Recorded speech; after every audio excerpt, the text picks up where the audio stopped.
Welcome to another edition of Sideline Sanity with me, Michele Tafoya, sponsored by Legacy Precious Metals. There has never been a better time to invest in precious metals. Go to legacypminvestments.com, legacypminvestments.com. You hear the word equity a lot these days, and equity and equality don't mean the same thing. But equity is this word that's being sort of imposed upon us as a replacement for equality. Instead of just giving everyone an equal opportunity at happiness and liberty and life in this country, they are saying, no, there must be equal outcomes for everyone. That's a key component to critical race theory. It's a key component to diversity, equity, and inclusion. And today's guest, John Amanchukwu Sr., is going to say wrong. He is a minister, a father, a speaker, a leader in many circles of influence. Hey, he played football at North Carolina State under Chuck Amato, has a master's degree from Liberty University in Christian ministry. He's served as the leader of youth and young adult ministries and has been a youth pastor for 15 years.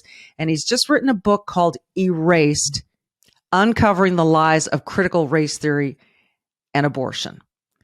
I am thrilled to talk to this man, and I think you'll be thrilled to listen. He's next. For nearly 3 decades, she's reported the action from the sidelines. She started very young. She's covered the NBA, NFL, Olympics, and the college football and basketball national championships.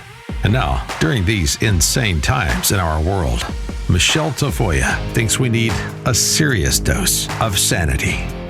This is Sideline Sanity with your host, one of the sanest people on planet Earth, Michele Tafoya.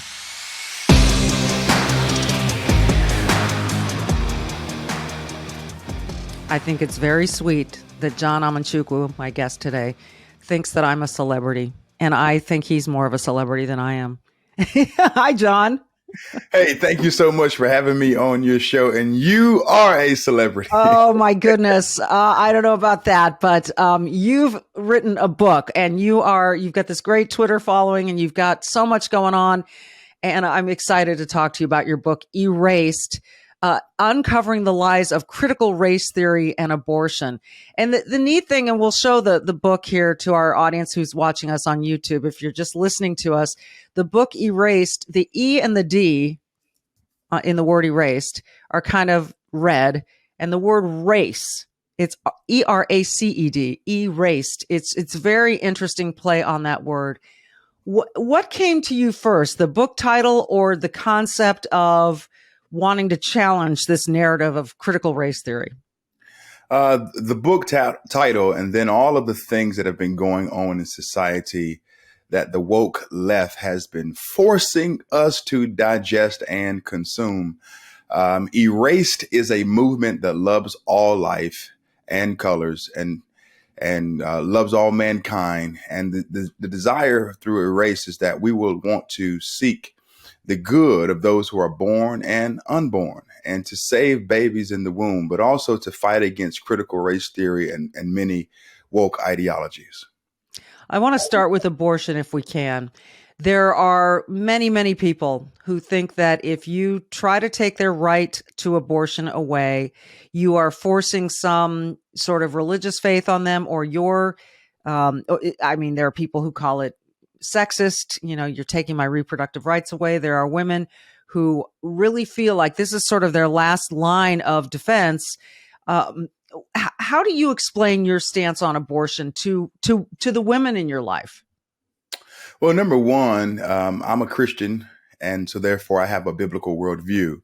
And so I see the world through the lenses of the Bible. The Bible tells us in Exodus 20 and 13 that we shouldn't murder, or we shouldn't kill. The Bible tells us in Proverbs chapter 6, verses 16 through 19, in particular, it references 7 things that God hates, one of which is the shedding of innocent blood. We know through the book of Psalms that we are fearfully and wonderfully made. We are made by God. We're made in the image of God.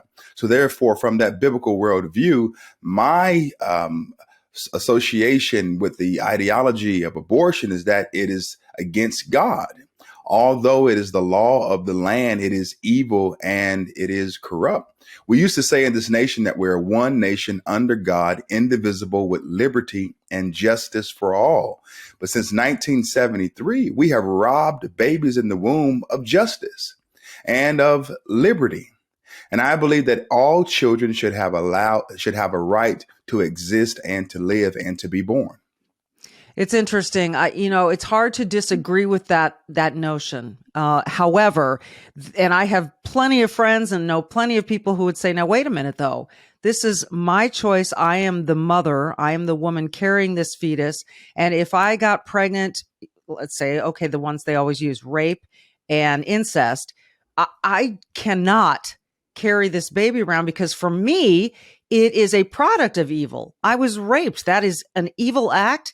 I'm now pregnant with this child. And, if I find out before 3 months that I'm pregnant, I feel I should have the right to terminate that pregnancy. What's the answer to that from your, like you said, your biblical worldview? Let's define the word rape. What does rape mean? To rape means to take advantage of another person's body against their will. So a woman was raped, and that is tragic, right? That's something that I believe that we need to penalize a person to the nth degree for doing to someone. And my heart goes out to women who have experienced that. But to rape a person is to take advantage of their body against their will. Do we now rape the baby and take advantage of the baby's body against its will? Because the baby is a human life.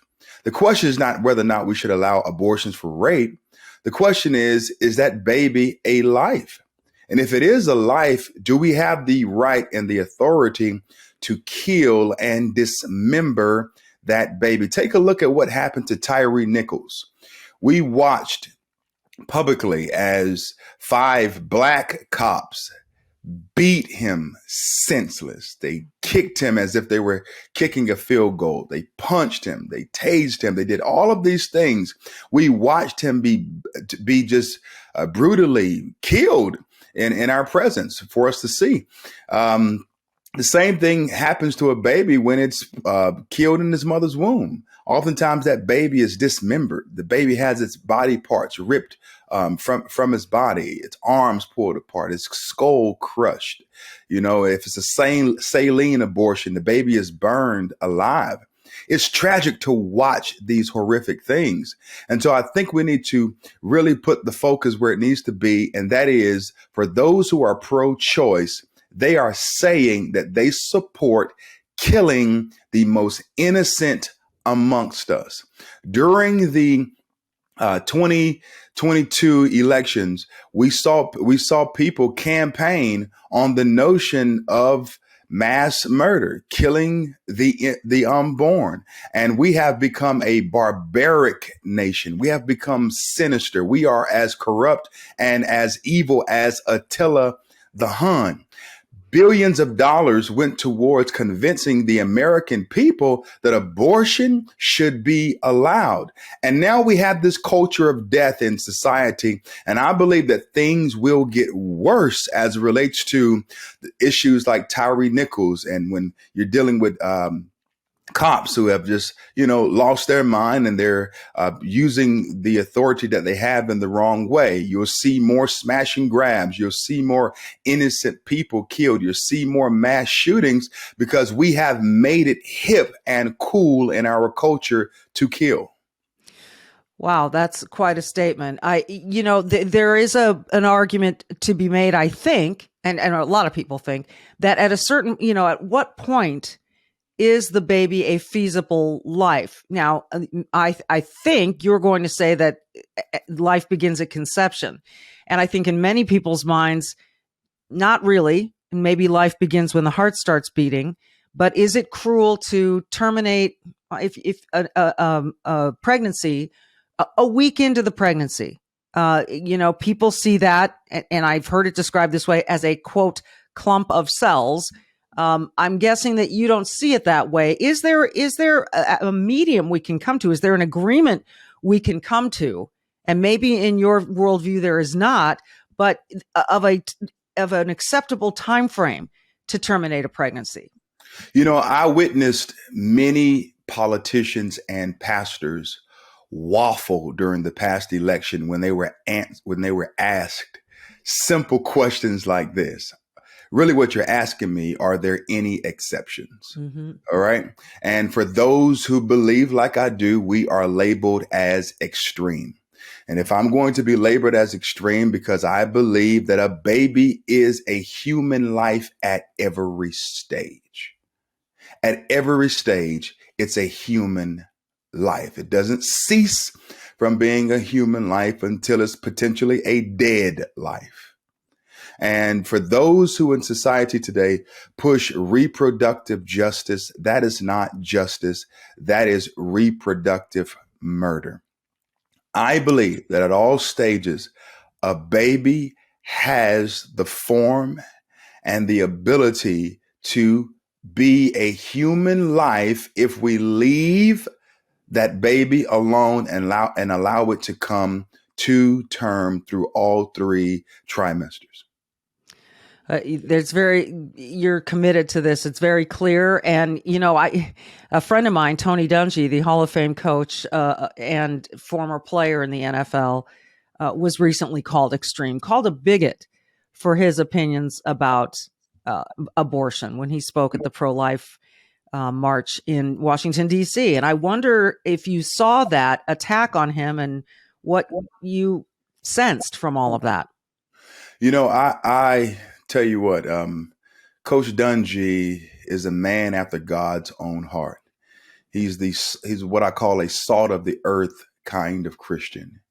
He's a man that has helped countless young men, train them and develop them and help them go from being a boy to a man and being able to be athletes and to even live out their Christian life and to be comfortable with doing that in a society that bludgeons Christians at the drop of a hat.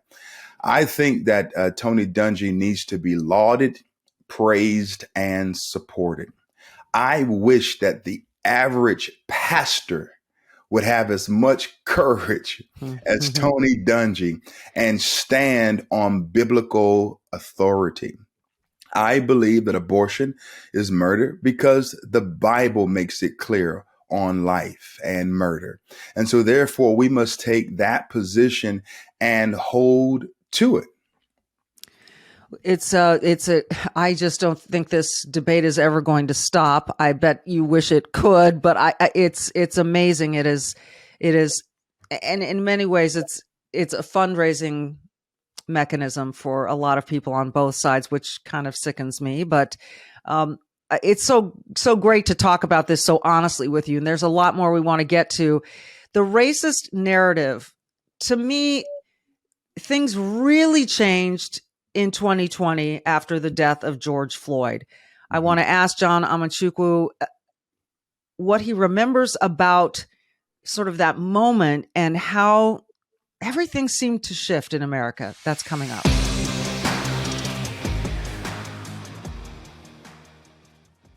Well, this is a quote. A food shortage could be coming even in the U.S., economic experts wrote recently. A food shortage. Imagine that. It's not that tough to imagine anymore, given we've been through the pandemic where people were, rushing the aisles for toilet paper. We've seen all kinds of supply chain issues. A food shortage could be coming. So why not stockpile some things in your pantry and your garage that could be sitting there for 25 years that will have you covered? You can create that stockpile with the best-selling 4 Patriots survival food kits. Now, this is not ordinary food. We're talking good for 25 years, super survival food, hand-packed right in a family-owned facility in the United States of America and giving jobs to over 200 Americans. The kits are compact, sturdy, water-resistant. They stack easily. They'll be out of your way. They have different delicious breakfasts, lunches, dinners. You can make these meals in less than 20 minutes. Just add boiling water, simmer, and serve. And right now, you can go to 4patriots.com, use code Michele, and get 10% off your first purchase on anything in the store, including this 3-month survival kit. You'll get their famous year-long guarantee after your order, plus free shipping on orders of over $97. They're called 4 Patriots because a portion of every sale is donated to charities who support our veterans and their families, and we love that. Just go to 4patriots.com. That's the number 4patriots.com and use code Michele with 1L, Michele, to get 10% off. That's 4patriots.com, code Michele. Start building your own stockpile today.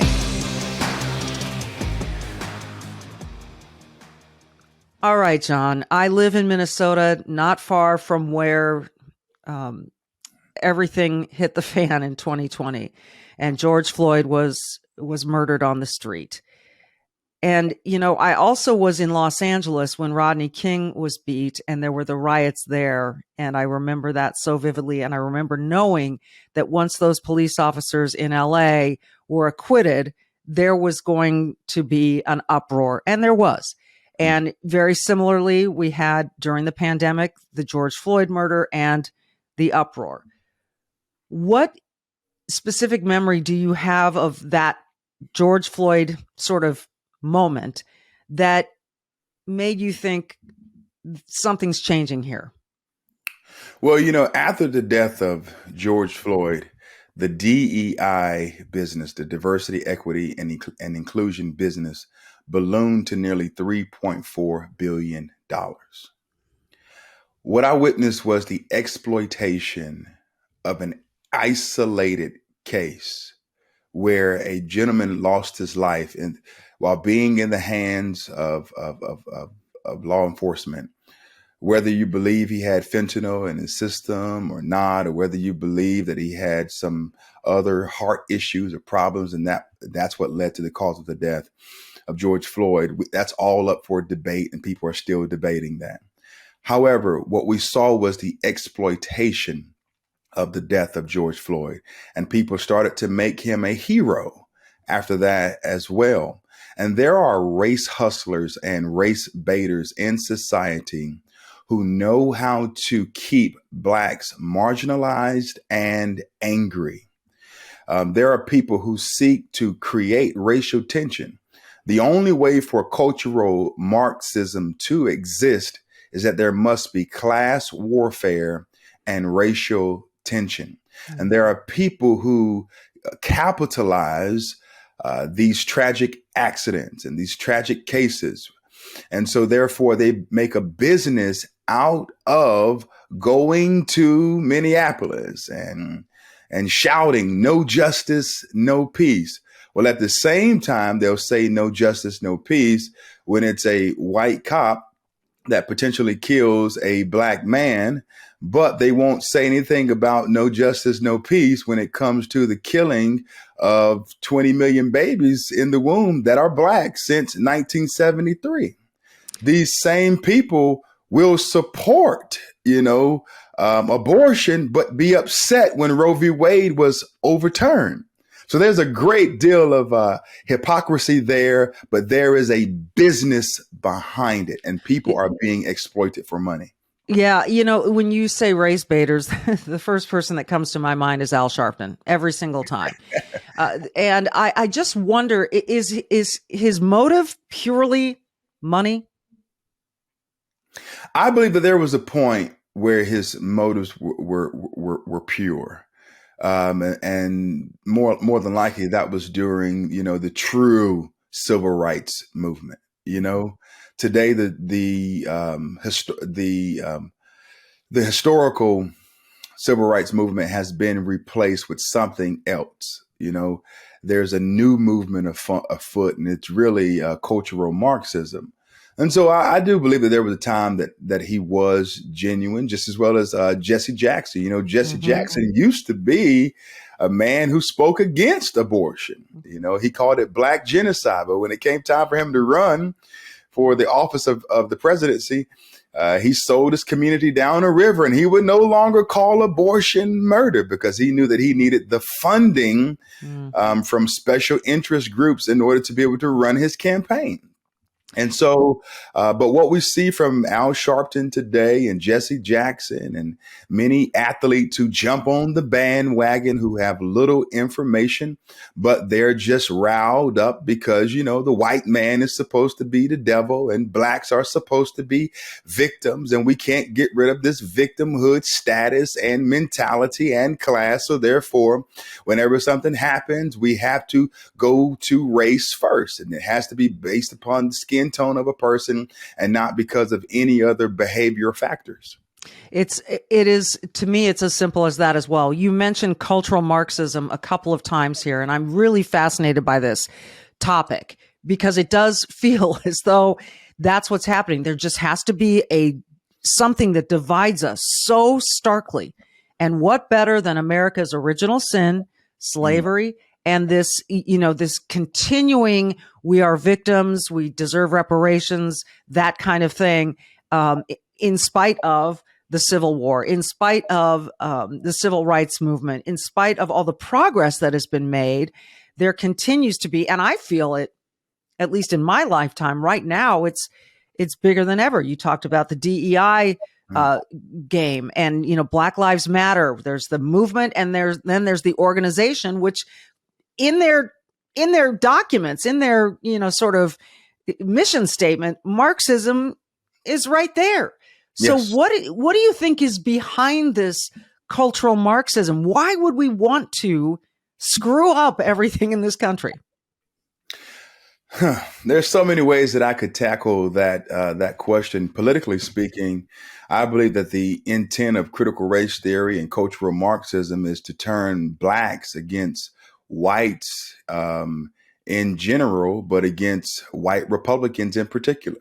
Mm-hmm. When you look at critical race theory and you examine it, you see that whites are labeled as inherently racist. Yes. Yeah. However, when I talk to white Democrats about this, they're comfortable with it. They have no problem with being labeled as inherently racist. Why? Because they gain from it. It's a tool that keeps blacks on the liberal plantation. I say this often and people get upset when I say it, but I'm not going to stop saying it. I believe that blacks have become the cheap prostitutes of the Democratic Party. They screw us and barely pay us, and we keep coming back for more. Michele, I am not going to stop saying that. I almost want to say it again. Go ahead. It is true. Blacks have become the cheap prostitutes of the Democratic Party. They screw us and barely pay us, and we keep election after election coming back for more. Since Why? Well, there are many reasons why. When you consider Lyndon B. Johnson and what he did to the black community by replacing the black father with a $400 check, now government has become daddy and God for many black families. Mm-hmm. And the more you offer free stuff, there are people who have taken a liking to this cycle of receiving something from the government for nothing. Right. And so this free system, free this, free healthcare, free housing, all of these things have depleted the black community. And so since 1968, no Republican president has received more than 13% of the black vote. Right. And so blacks are in a tough place politically. And I think that many blacks need to consider becoming independent and thinking from the middle. No one owns your vote. You're not going to be catered to until they begin to stop taking your vote for granted. Yeah. There are many in the black community who think that you are born a Democrat. I wasn't born a Democrat. I was shapen in sin and formed in iniquity. I have a choice to decide which political party I want to support. I see it every election cycle. When I walk up, I'm a 6'4", 260-pound black male. And they immediately think that I want a Democratic ballot. And I love having these conversations with them, asking them, okay, well, am I wearing a sign that says Democrat? Do my glasses say Democrat? I have a bald head. Is there something on my head that says Democrat? No, I want a Republican ticket. I believe in little government. I believe in the free market. I believe in school choice. I believe that children shouldn't have to go to school and be indoctrinated Yes. by perverts who are trying to force our children to become transgender and pushing these gender theory and queer theory ideologies down their throat. As children. And we're not As talking about children. college kids. We're talking about children, 4 and Children. 5-year-olds in kindergarten.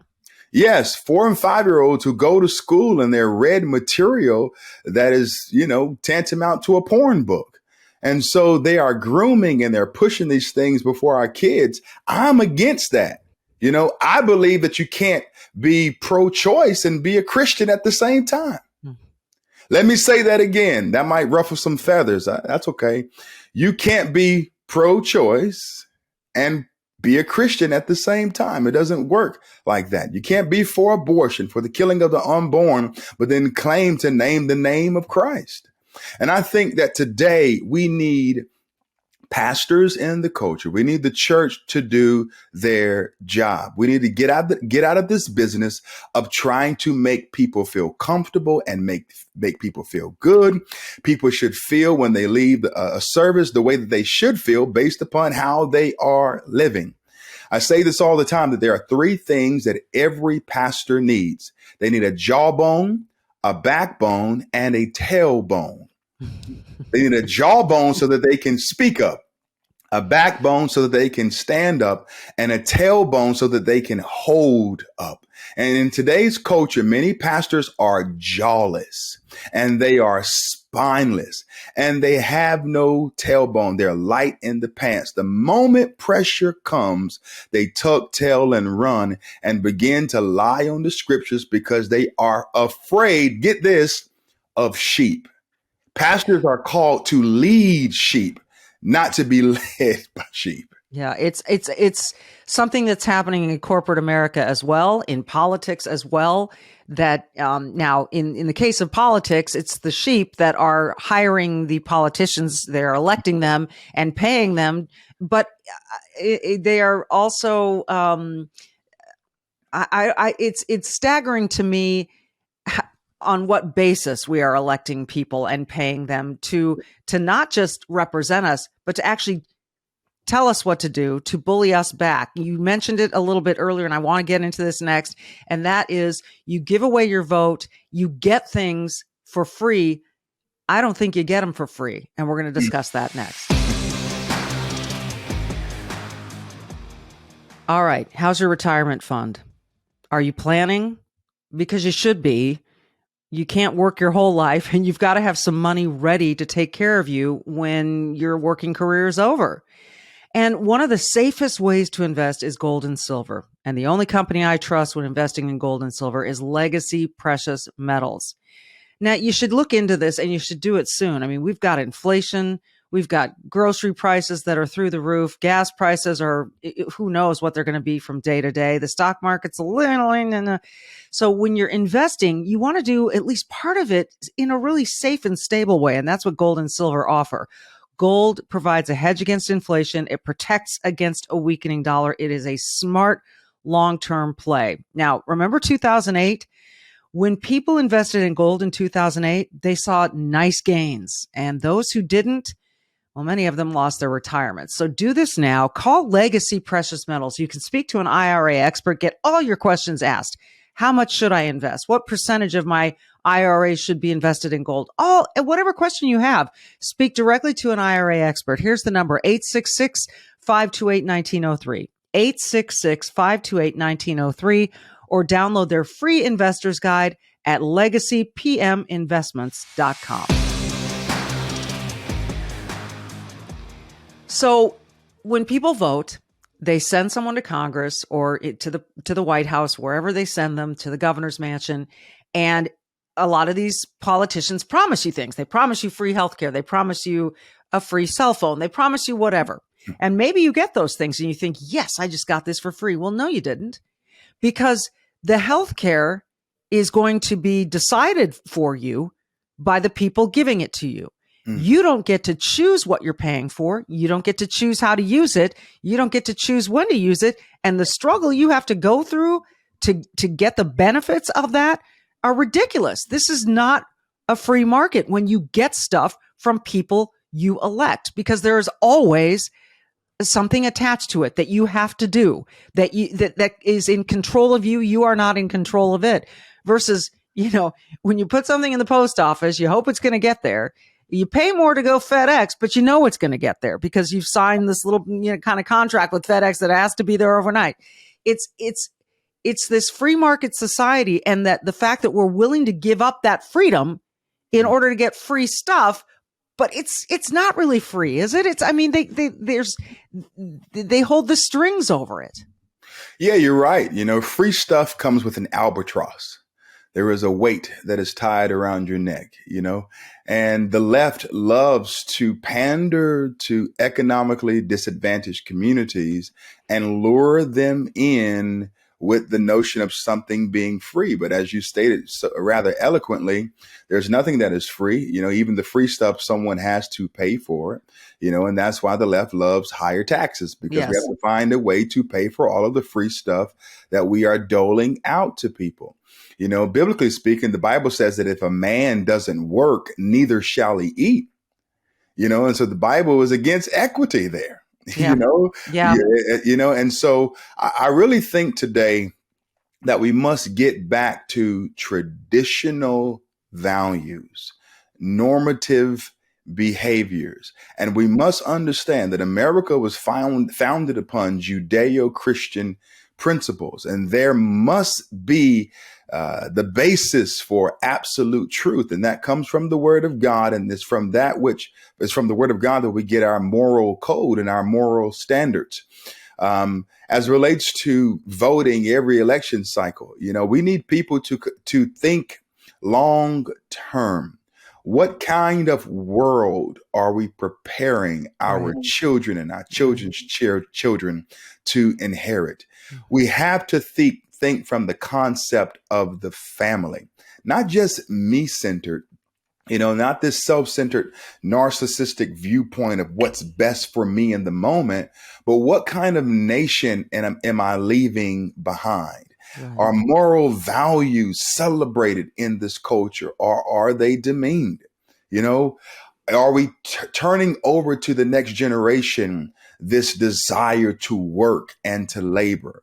Or are we creating a populace of spoiled brats who are waiting for someone else to do something for them that they could do for themselves? There are many people in the Black community who talk about this notion of reparations and being paid back for several years of slavery, hundreds of years of slavery. I really think that our opportunity is that we have overcome great obstacles in this country. America is not a perfect nation. No nation is, but America is still the greatest nation upon the face of the planet. My father is from Nigeria. He came to the States in the 70s. He met my mother in Elizabeth City, North Carolina. I went to Africa back in 2003. And let me say this to you rather boldly. When I went to Africa, and by the time I got back, I was so happy to get back to the States, I could have kissed the bathroom of a 7-Eleven.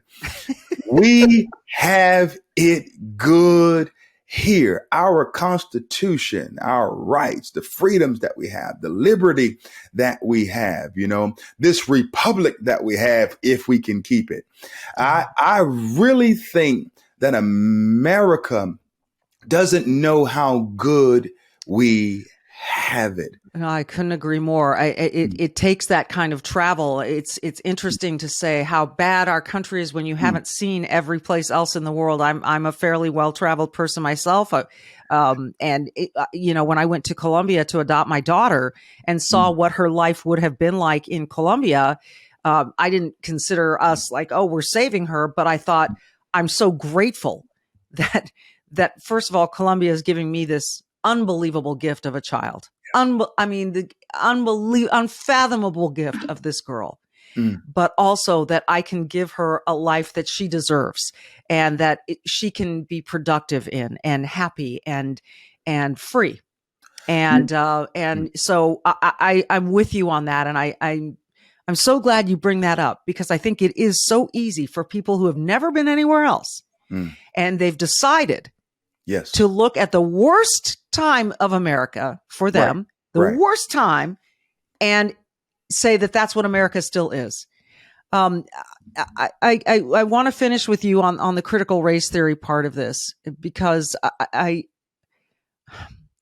have dear friends who think I want my kids exposed to this. They're kids.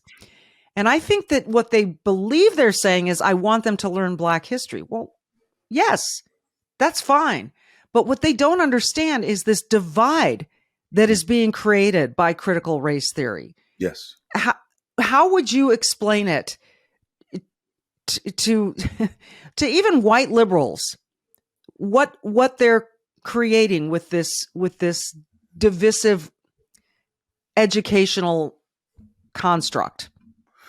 In better words, this big lie, right? What are they getting out of this big lie that does nothing but create tension? You know, critical race theory is the oppressor versus the oppressed dynamic that seeks to overthrow power structures and redistribute wealth. Mm-hmm. And so whites are labeled as the oppressor. They are labeled as the one who have created systems that only are skewed in their favor. And unless you are a part of the majority, you're going to be in a class called the minority, and you will never be able to realize the American dream. You know, America has the most Black millionaires, you know, as relates to a country than any country or continent on the face of the planet, right? Blacks do better here than any nation, any country, or any continent.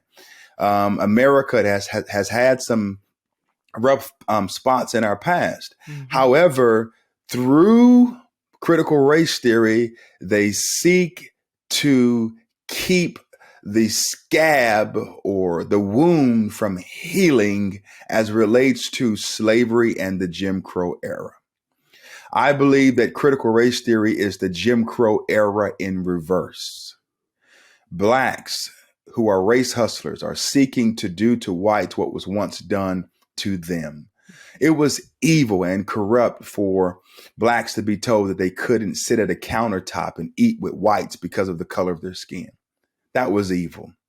It was evil to tell a Black person, to tell them, hey, you can't drink from this water fountain because you're not white. It was evil to have Blacks go down to vote, you know, in an election and told that they have to recite the preamble, or they are not allowed to vote because of the color of their skin and be turned away.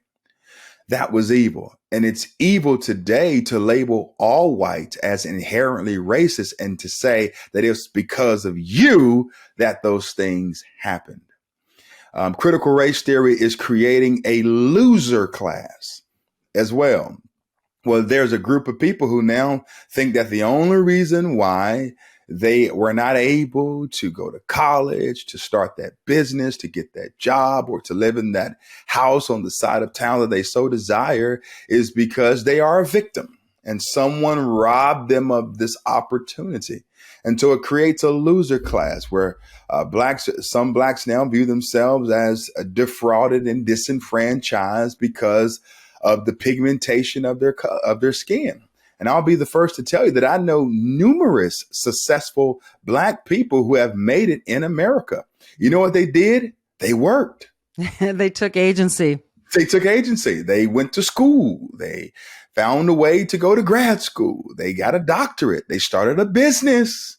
You know, they found ways to understand the capitalistic structure that we have set up in America. You know, if you want to find a way to create generational wealth, you know, get into real estate, you know, start a business, do something like that. But today, through critical race theory, the notion is Blacks cannot succeed because of whites.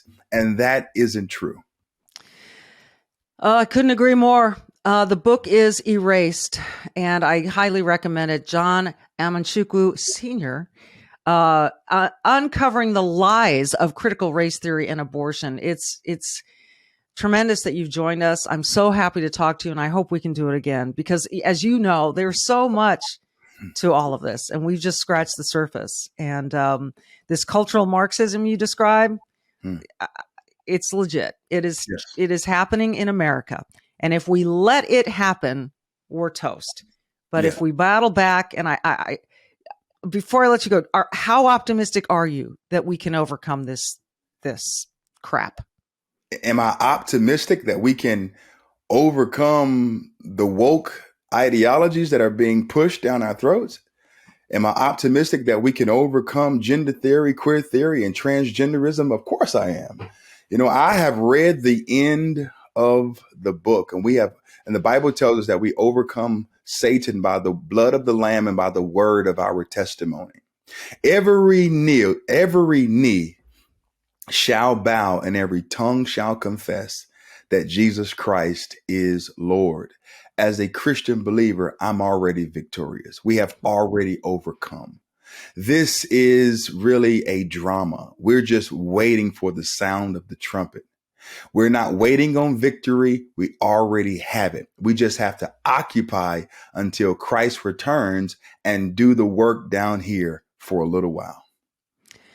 John Amanchukwu, I am so appreciative of your time, and you're inspiring. You're delightful to talk to, and I hope that people will get your book. Again, it's called Erased, Eraced, by John K. Amanchukwu Jr. Thank you so much for being here. Thanks, everyone, for listening. This has been Sideline Sanity. I'm Michele Tafoya. Don't forget, like John, be brave and do good. Thanks for listening.